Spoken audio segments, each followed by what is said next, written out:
Though I've done economics honors, but I realized the E in my life is not economics. It was always events. Junoon, what I call, got me into maybe that role to support the team, to learn. I would say, I was very young, so I would learn from them and then contribute in any form because when you're young, I believe most of us don't even know what our trajectory will be. At HT also, you were already like an associate manager. Correct. Yeah. And then you were also in a managerial role in Network 18. But you then decided to do an MBA from Masters Union. Correct. So why is it that you decided to do an MBA? I wanted to now start working on the brand side. I was finding it tough to crack a job at that side, to be very fair. As a marketer or as an event person, you might plan to the team, but you never know what might happen. Okay, maybe your strategy initially is not that great or your ideas maybe not that great, but that effort to go and study the challenge or go to the grassroots, see what's wrong.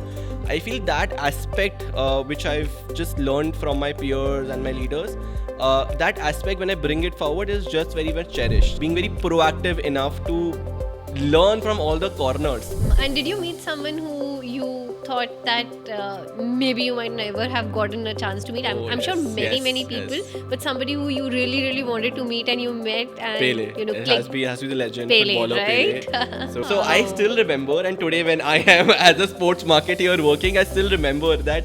And you're working for the football club? I'm working of Round Glass, yes, Punjab Football Club, and that aspect of circle is coming to life right now.